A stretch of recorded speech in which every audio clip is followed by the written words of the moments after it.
యువత విద్యార్థులు గంజాయి డ్రగ్స్ చెడు వ్యసనాలకు బానిసలు కావద్దని సూచించారు Malkajgiri ACP Chakrapani.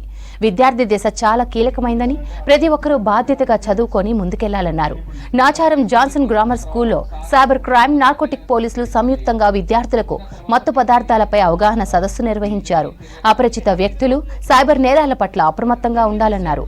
She teams ప్రాముఖ్యత, విధులు, పోక్సో చట్టాలు, సోషల్ మీడియా, డయల్ 100 పై విద్యార్థులకు అవగాహన కల్పించారు. మమ్మల్ని కంట్రోల్లో పెట్టేవాళ్ళు, చదివించేవాళ్ళు, కూర్చోబెట్టి ఒక సబ్జెక్ట్ రాకపోతే and they can become creative.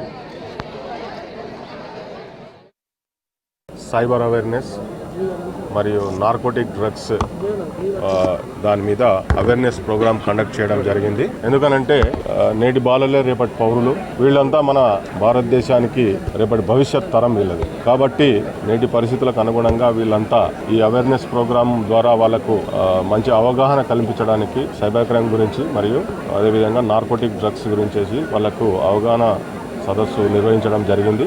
Management వారి సహకారంతో ఈ అవగాహన సదస్సులో ఏ విధంగానైతే సైబర్ క్రైమ్స్ నేడు ఏ విధంగా అయితే డే టు డేలో సైబర్ క్రైమ్ జరుగుతూ ఉందో అదేవిధంగా యువత అంతా మత్తుకు బానిసై ఏ విధంగా వాళ్ళ జీవితాలను నాశనం చేసుకుంటున్నారో వాటికి దూరంగా ఉండాలని, తర్వాత సైబర్ క్రైమ్ ద్వారా ఏ విధంగా మోసాలు జరుగుతూ ఉన్నాయో వాటికి కూడా అవగాహన కల్పించడం జరిగింది.